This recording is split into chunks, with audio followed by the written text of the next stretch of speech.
Mwongeye kwirirwa bakunzi bacu. Uyu munsi reka turebere hamwe uko leta yateguye jenoside yakoresheje itangazamakuru mu kubiba urwango kuva mu mwaka w'1959.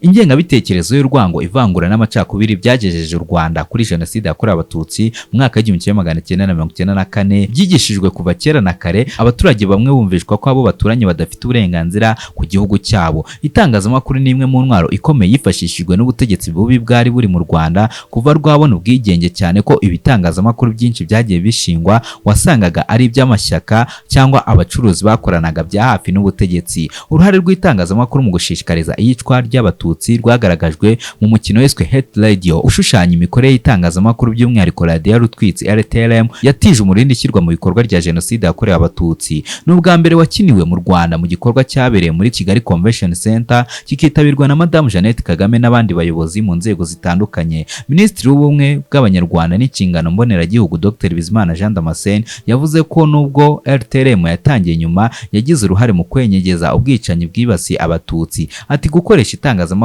mu kwigisha urwango ntibyatangiranye na RTLM, ni ibya kera. Amashyaka ya mbere yashinzwe mu Rwanda mu mwaka w'1959 niyo yatangije ibinyamakuru byigisha urwango. RTLM ifite aho yabivanye, ifite abakurambere bayo. Yatanze urugero ko ishyaka rya Aprosoma ryashinze ikinyamakuru cyiswe Ijwi rya Rubanda Rugufi mu mwaka w'1959. Icyo gihe Parme Hutu nayo yashinze ikinyamakuru cyiswe Jya Mbere. Ati ibyo binyamakuru byafatanyije mu kwigisha ko igihugu ari icy'abahutu, byandika ko abatutsi bazatsembwa. Kuva mu mwaka w'1959 byanditswe gutyo mu itangazamakuru. Nimero ya gatatu y'ikinyamakuru Jya Mbere yanditswe tariki ya 27 Ugushyingo mu mwaka w'1959, yari ifite aho ivuga ngo niba abatutsi bakomeje guturana n'abahutu bazatsembwa. Minisitiri Dr Bizimana yavuze ko ibyo Jya Mbere yabyanditse hashize ibyumweru bibiri abatutsi bishwe kuva tariki ya 1 Ugushyingo 1959. Ikindi kinyamakuru cyitwaga Ijwi rya Rubanda Rugufi nacyo cy'ishyaka Aprosoma cyasohotse tariki ya 27 Nzeri 1959. Ku munsi Gitera Joseph wari umwanditsi mukuru wacyo yatangarijeho icyo yise amategeko 10 y'abahutu. Icyo gihe Aprosoma yanditse ivuga ngo nimukanguke, mushyire hamwe,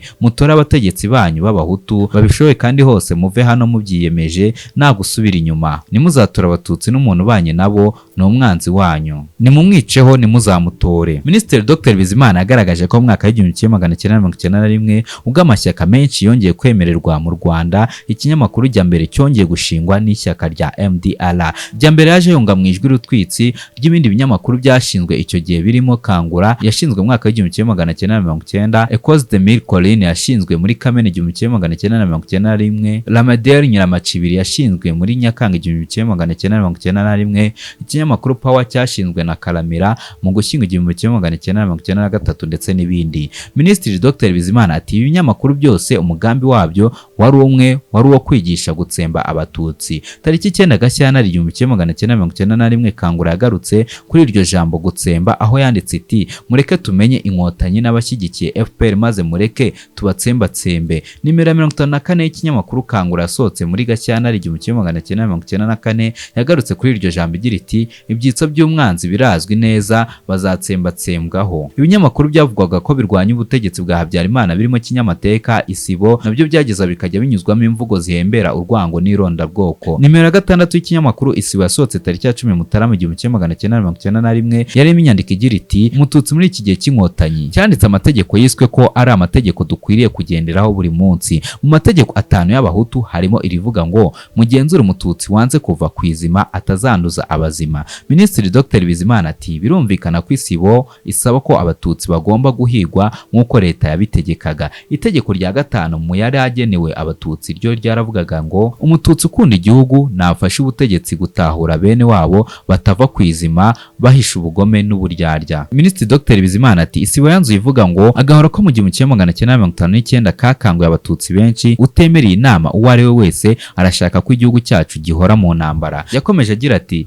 iyi mvugo yanditswe mu mwaka w'1991 irasaba ko abatutsi bongera gukorerwa ubwicanyi nk'ubwo mu mwaka w'1959 ndetse bakarenzaho kuko ngubwo bakorewe mu mwaka w'1959 bwagize akamaro. Ikinyamakuru Kinyamateka cyo ngo nubwo kitari ikinyamakuru cy'urwango ariko cyaretse inyandiko zigisha irondabwoko n'urwango ziratambuka. Nimero 1338 yo muri Gashyantare 1991 yanditse ivuga ngo ibyo ari byo byose twagize Imana iyi ntambara yazanye ubumwe bw'abahutu. Kinyamateka kandi yagiye yita inkotanyi n'abatutsi inyangarwanda, ndetse ngo MDR imaze gucikamo ibice bibiri. Kinyamateka yashyigikiye igice cya MDR Power ivuga ko ibitekerezo byayo ari byo bizima. Radio Televiziyo Libre de Mille Collines cyangwa se RTLM yari radio yatangiye kuvuga kuwa 8 Nyakanga 1993, ariko yagize uruhare rugaragara muri jenoside hagati ya Mata na Nyakanga 1994. Itangira yahawe akabyiniro ka radio Rutwitsi, ikaba yari ifite studio n'iminara mu nyubako zarahari Kigali Car Free Zone Magingaya. Iyi radio yumvwaga n'abaturage benshi cyane, byatumye kandi kwirakwizwa urwango mu buryo bworoshye.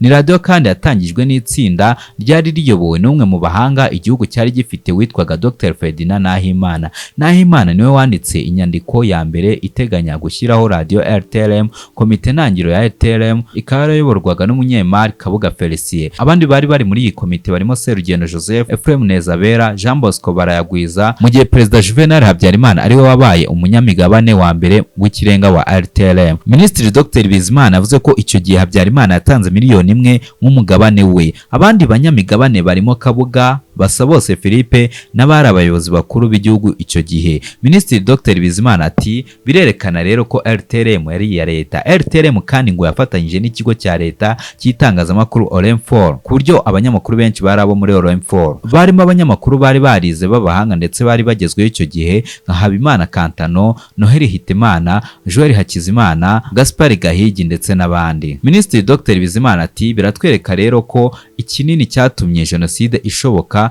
nuko yashyigikiwe na leta. Itangazamakuru numwe kandi mu muyoboro wifashishijwe.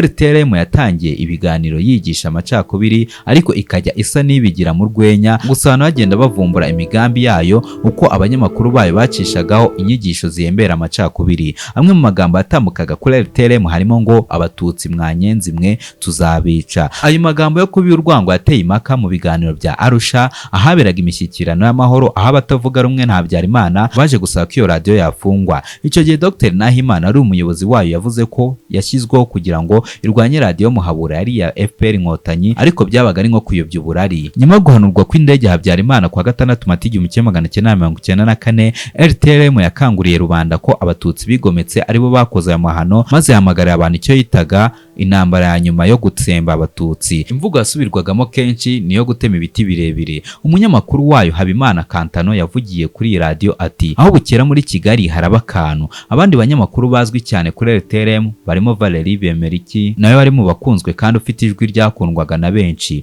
Uyu yahamijwe uruhare muri jenoside yakorewe abatutsi, akatirwa igifungo cya burundu.